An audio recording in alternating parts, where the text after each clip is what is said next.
이런 말이 있습니다. 성도의 내면은 영과 육의 가장 치열한 전쟁터이다라는 말입니다. 오늘 믿음으로 살아가는 우리 마음이 전쟁터라는 말인데요. 영과 육이 싸우는 치열한 전쟁터가 성도인 우리의 마음이라는 겁니다. 왜냐하면 사도 바울의 고백처럼 성도의 마음은 선과 악이 공존하는 곳이고, 그곳에서 이 선과 악이 서로 싸우고 있기 때문입니다. 로마서 7장 21절로 23절은 이렇게 말씀합니다. 그러므로 내가 한 법을 깨달았노니 곧 선을 행하기 원하는 나에게 악이 함께 있는 것이로다. 내 속 사람으로는 하나님의 법을 즐거워하되 내 지체 속에서 한 다른 법이 내 마음의 법과 싸워 내 지체 속에 있는 죄의 법으로 나를 사로잡는 것을 보는도다.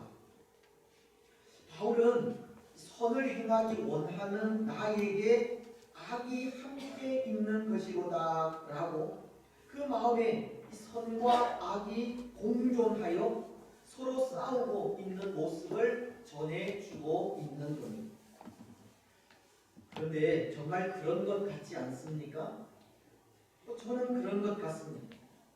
제 속에도 이 두 마음이 항상 싸우고 있습니다. 그래서 어떤 때는 선이 이기기도 하고 또 어떤 때는 악이 이기기도 한데요. 선이 이긴다는 것은 마음의 욕심과 시기와 분노를 성령님께 맡기고 의지하여 이 성도로서의 삶을 바르게 살아가는 것을 말하고, 악이 이긴다는 것은 성령님을 의지하지 않고 이 마음의 욕심과 시기와 분노대로 살아 성도로서의 삶을 바르게 살아가지 못하는 것을 말하는 겁니다. 이런 선과 악의 싸움이 끊임없이 펼쳐지는 곳이 저의 마음이라는 것을 고백하지 않을 수 없습니다. 사실은 지금 여러분들도 안 그런 척 시치미를 뚝 떼고 있을지 모르겠지만, 성도라면 누구나가 다 이런 싸움을 싸우고 있는 겁니다. 영과 육의 이 치열한 싸움을 싸우고 있다는 겁니다. 그런데 여러분, 오늘 우리는 이 영과 육의 그 치열한 싸움에서 어떤 결과를 얻어야 하겠습니까? 선이 이겨 성도로서의 삶을 바르게 살아가야 하겠습니까? 아니면 악이 이기는 것을 방치하여 성도다운 삶을 잃어버린 채 살아가야 하겠습니다. 당연히 선이 이겨 성도로서의 삶을 바르게 살아가야 합니다. 하지만 참 안타까운 것은 이 악을 이기기가 쉽지 않다는 겁니다. 그래서 저는 생각에 만약 악에 대항하여 이기는 사람이 있다면 성경은 오류가 있는 책이다 라고 말하고 싶습니다. 우리는 성경이 하나님의 말씀으로 오류가 없는 책으로 고백하고 있는데요, 악에 대항하여 이기는 사람이 있다면 성경은 오류가 있는 책이라는 겁니다. 왜냐하면 성경은 로마서 3장 10절을 통해 기록된 바 의인은 없나니 하나도 없으며 라고 말씀하기 때문입니다. 그런데 악을 이기는 사람이 있다면 그 사람은 의인이지 죄인이 아닌 겁니다. 그렇다면 그 의인이 없다고 하는 하나님의 말씀은 틀린 말이 되는 겁니다. 오류가 있는 말씀이라는 겁니다. 우리 인간은 전적으로 죄 아래에 있는 죄인이기 때문입니다. 모르겠습니다. 그래도 우리들 중에는 이 악과 싸워서 날 날마다 이기고 있다 하고 말씀하실 분들이 있을지 모르지만 오늘 이 세상에는 뭐 성도든 아니든 그 누구도 이 악과 싸워서 이기는 사람이 없습니다. 칼빈이 우리 인생에 대해 전적으로 부패한 존재라고 말씀을 하고 있듯이 자그마한 유혹에도 쓰러지고 넘어지는 존재가 우리 인생인 겁니다. 세상에 악을 이기는 사람은 한 사람도 없습니다. 그래서 지난 주일 우리가 생각한 말씀이 있는데요. 성령을 따라 행하라는 말씀입니다. 이 말씀은 지속적으로 성령의 인도하심에 민감하게 반응하며 걸어가라고 하는 말씀으로 성령을 따라 행할 때 하나님을 기쁘시게 할 수 있고 성령을 따라 행할 때 사랑이 식어지는 시대 속에서도 서로를 돌아보고 사랑과 선행을 격려할 수 있으며 성령을 따라 행할 때 불법이 난무하는 이 마지막 시대 속에서도 끝까지 참고 견뎌 마침내 승리할 수 있기 때문입니다. 전적으로 부패한 우리 인생이 성령을 따라 살아갈 때 선과 악이 싸우는 치열한 영적 전투 속에서도 승리할 수 있기 때문에 성령을 따라서 살아가라고 한 것입니다. 그렇습니다. 오늘 말씀이 가르치는 것이 그것인데요. 성령을 따라 행할 때 영과 육의 치열한 전투에서 이겨 성령의 열매를 맺을 수 있다는 겁니다. 하지만 성령을 따라 행하지 않을 때 성령의 열매가 아니라 온갖 육체의 열매가 맺히게 될 것을 말씀하고 있는 겁니다. 오늘 우리는 이 두 가지 경우 이 성령을 따라 행할 때와 성령을 따라 행하지 않을 때 나타나는 이 열매에 대해서 생각을 하려고 합니다. 먼저 이 성령을 따라 행하지 않을 때 그 나타나는 열매에 대해 이렇게 말씀을 하고 있습니다. 19절로 21절 상반절은 육체의 일은 분명하니 곧 음행과 더러운 것과 호색과 우상 숭배와 주술과 원수 맺는 것과 분쟁과 시기와 분냄과 당 짓는 것과 분열함과 이단과 투기와 술 취함과 방탕함과 또 그와 같은 것들이라. 말씀은 육체의 일은 분명하다고 하시는데요. 여기 육체의 일이 분명하다고 하는 것은 성령을 따라 행하지 않을 때 나타나는 분명한 일이 이 육체의 열매라고 하는 것입니다. 말씀은 그 육체의 열매에 대해서 이렇게 말씀을 하십니다. 그 첫째는 음행과 더러운 것과 호색이라고 합니다. 여기 세 가지는 이 순결과는 반대되는 것들로 이 성적인 죄를 가리키는 말입니다. 음행이라는 것은 이 음란을 말하는 것으로 음란한 마음에서 나오는 이 잘못된 행동을 가르치는 것이고, 더러운 것은 이 부정에서 오는 육체적인 불결함, 도덕적인 불순함을 말하는 겁니다. 그리고 호색이라고 하는 말은 이 절제할 수 없는 욕구에서 나오는 변태적인 행위를 말하는 겁니다. 그런데 우리 사람에게는 이런 욕구들이 이 본능적으로 존재하고, 이런 본능은 지식이나 지위, 고하에 관계없이 일어나게 됩니다. 오늘 이 시대에 이런 육체적인 본능을 이기지 못해 정치인들이나 학자들, 심지어 종교인들까지 이 성적인 범죄에 연루되는 것을 얼마나 많이 보고 있습니까? 지성인이 가진 지식, 권력자가 가진 권력, 종교인이 가진 직분도 이 육체의 본능은 이길 수가 없는 겁니다.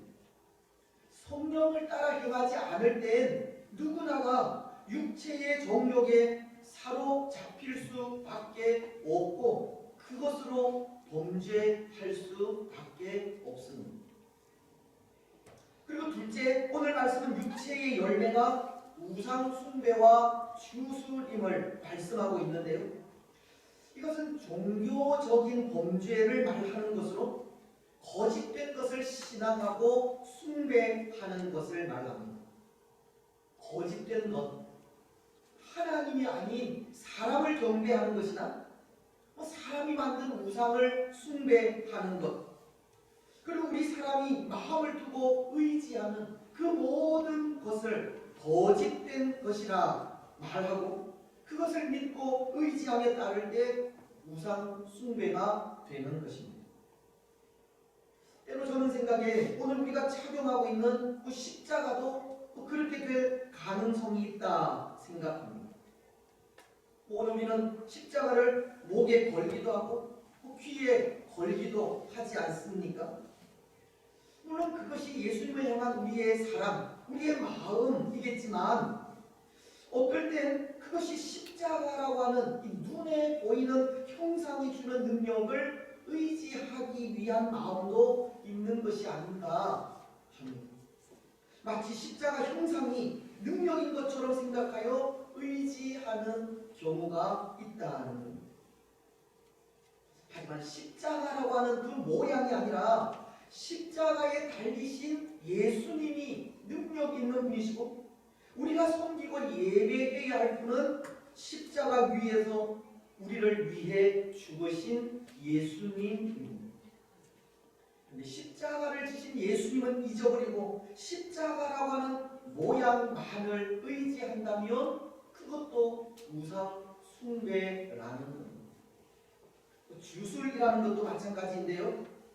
이 주술은 우상 숭배와 관련이 있는 것으로 이전의 주술사들이 병의 치료나 기도의 응답을 위해 약물을 이용하거나 우상을 의지한 것을 말합니다. 그런데 이런 모습들이 오늘 우리에게도 있다는 겁니다. 오늘 우리도 우리의 병이 치료되기를 바라면서 또는 무언가 우리가 드리는 기도들이 이루어지기를 바라면서 그 일을 이룰 수만 있다면 영혼을 팔아서라도 이루려는 마음이 있기 때문입니다.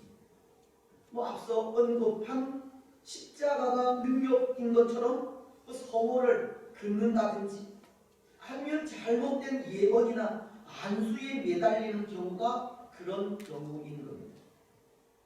오늘 우리도 이전의 주술사들이 우상을 의지한 것처럼 하나님이 아니라 눈에 보이는 표식을 의지하려는 마음이 있는 겁니다.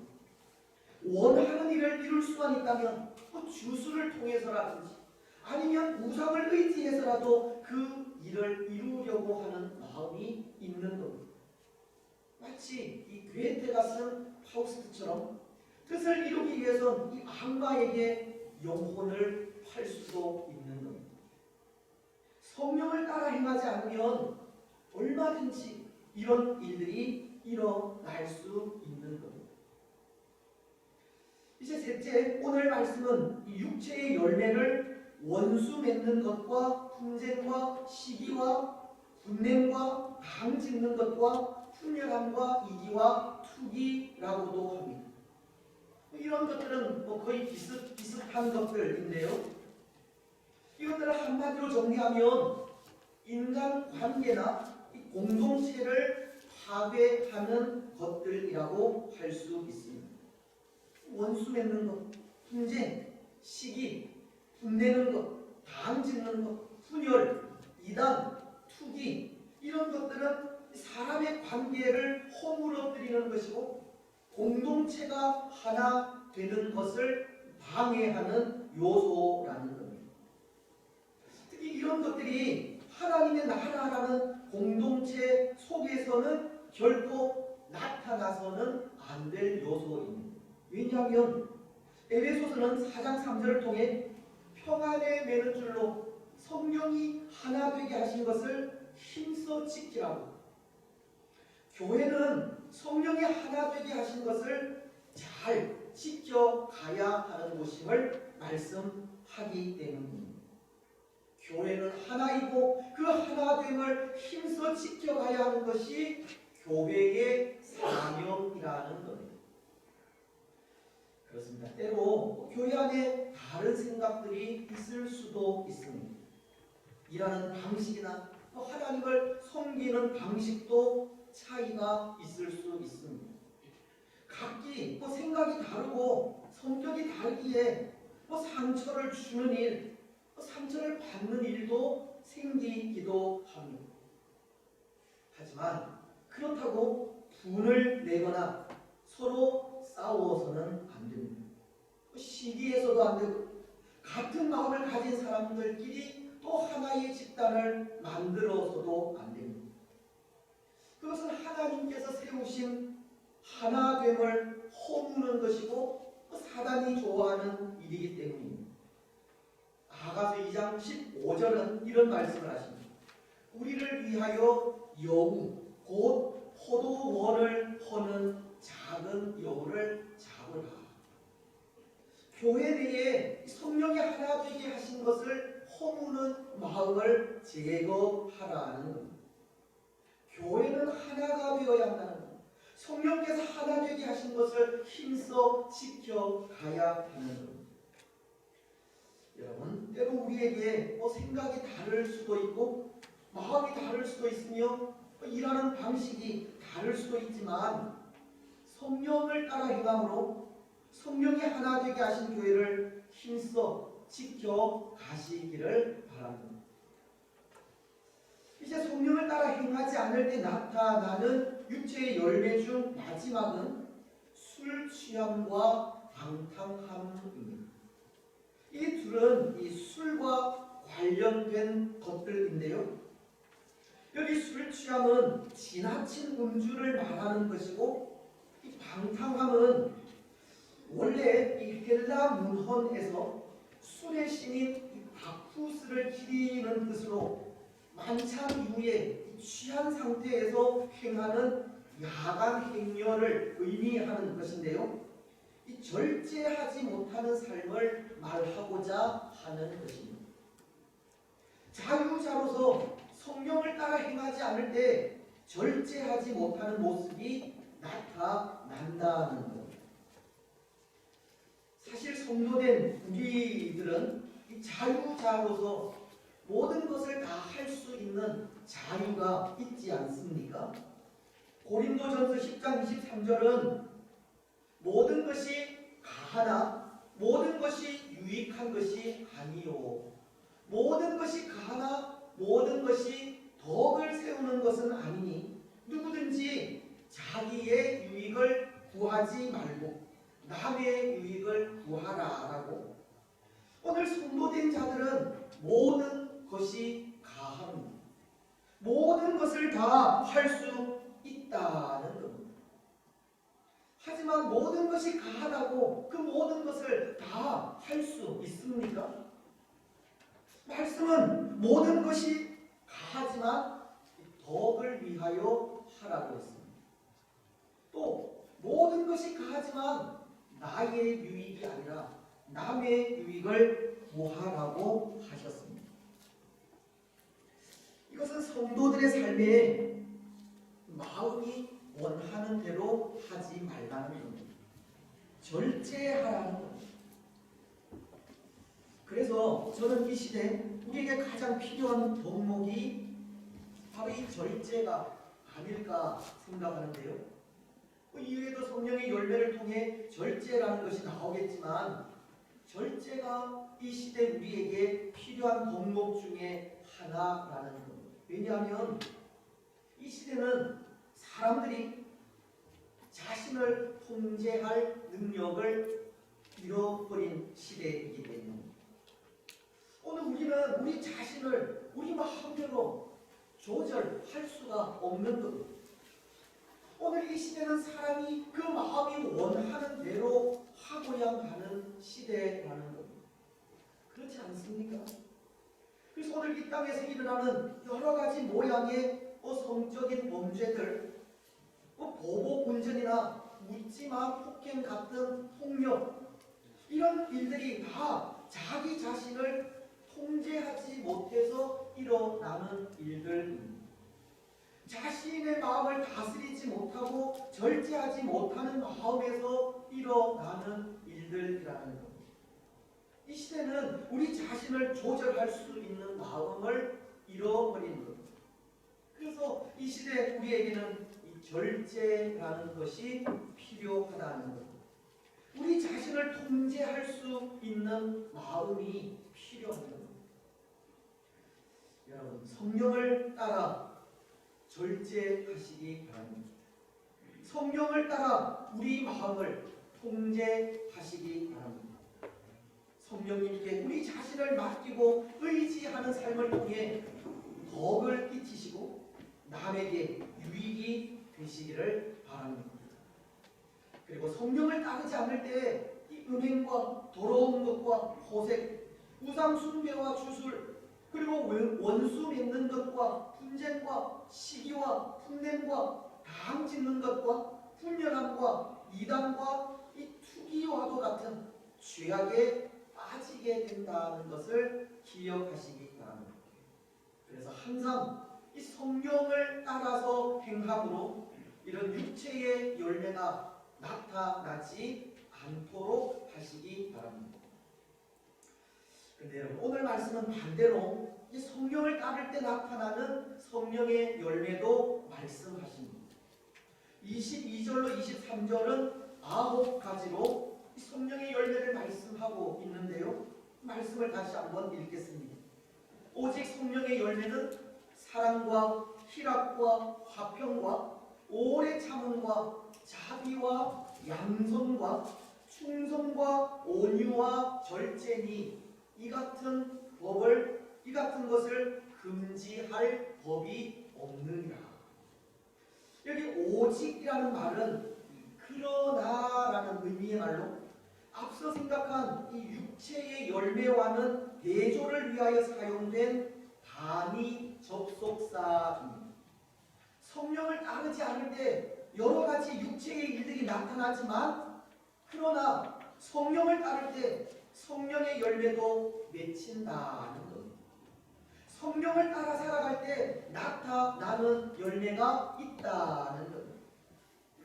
그래서 사실은 오늘 24절에서 바울이 그리스도 예수의 사람들이라는 표현을 사용하고 있는 것이, 이 그리스도 예수의 사람들은 성령을 따라 살아가는 사람들이기에 성령의 열매를 소유하고 있다는 것을 말하고 있는 겁니다.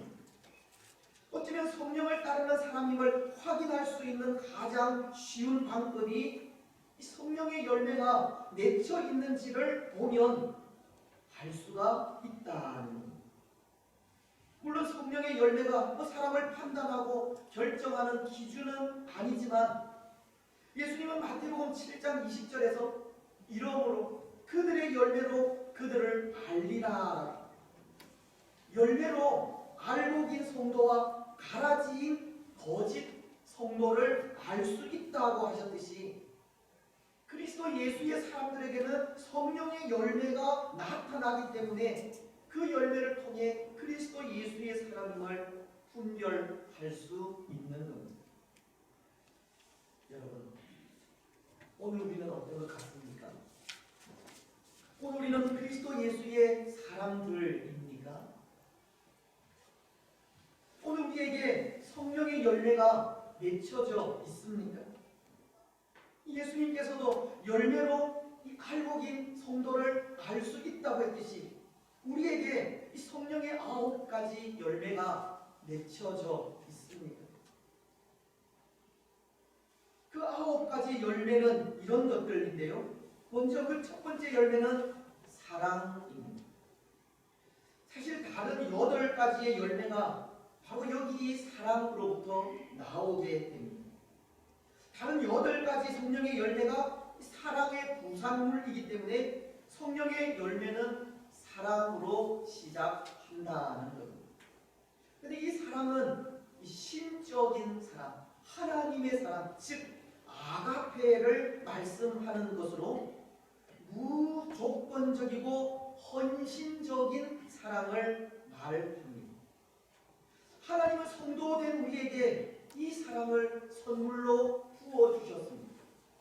로마서 5장 5절이 소망이 우리를 부끄럽게 하지 아니함은 우리에게 주신 성령으로 말미암아 하나님의 사랑이 우리 마음에 후원 바 됨이니.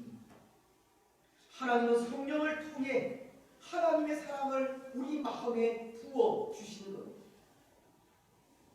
우리는 성령을 통해 주신 사랑을 잘 간직해 가야 하고 이 사랑이 성숙하고 자라가며 살찌워질 수 있도록 항상 성령님을 의지해야 합니다. 성령을 따라 살아가야 한다는 것. 이제 두 번째 성령의 열매는 희락입니다. 이 희락은 사랑에서 나오는 기쁨을 말하는 것으로 우리를 향하신 하나님의 사랑을 이 전폭적으로 믿는 믿음에서 나옵니다. 또한 그 사랑을 실천하며 살아가는 것에서 이 기쁨이 생기게 됩니다.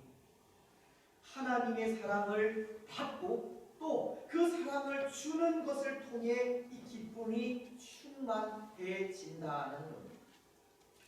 바울은 빌립보서 4장 4절을 통해 이렇게 말하고 있는데요. 주 안에서 항상 기뻐하라. 내가 다시 말하노니 기뻐하라. 바로 이 기쁨이 사랑을 통해 나오게 되는 겁니다. 그리고 세 번째 성령의 열매는 화평입니다. 이 화평 역시도 그 출발점이 사랑입니다. 사랑을 통한 희락, 즉 기쁨이 넘칠 때 그것이 그 화평으로 이어지게 되는 겁니다. 무엇보다도 이 화평은 예수님의 십자가 사건과 이 깊은 연관이 있는 것으로 예수님께서 십자가 위에서 우리를 위해 보여주신 사랑이 참된 평화가 되었기 때문입니다. 누가복음은 2장 14절을 통해 이렇게 말씀하십니다. 지극히 높은 곳에서는 하나님께 영광이요 땅에서는 기뻐하심을 입은 사람들 중에 평화로라. 예수님의 십자가는 땅 위에 참된 평화, 화평을 가져다 주신 겁니다. 네 번째 성령의 열매는 오래 참음인데요. 근데 여기 이 네 번째 열매인 오래 참음은 다섯 번째 열매인 자비와 여섯 번째 열매인 양선과 함께 이 사람들을 향한 면면을 말하고 있는 겁니다. 앞선 사랑과 희락과 화평이 하나님을 향한 면면들을 말하고 있다면 이 세 가지 열매는 사람들을 향한 면면들이라는 겁니다. 그래서 여기 오래 참음은 그 어떤 상황과 환경 속에서도 인내로서 용서하는 이 관용의 마음을 말하는 것이고, 자비는 친절한 성품을 말하는 것이며, 양선은 선한 품성에서 나오는 선한 행동을 가르치는 것으로, 때로 우리를 비난하고 멸시하며 핍박하는 사람들에 대해 인내하고 용서하며 인자와 자비를 베푸는 마음을 말하는 겁니다. 어쩌면 사람으로서는 할 수 없지만 성령께서 그렇게 하게 하시는 마음인 것입니다. 이제 마지막 남은 세 가지 성령의 열매는 충성과 온유와 절제로, 이것들은 자기 자신을 향한 열매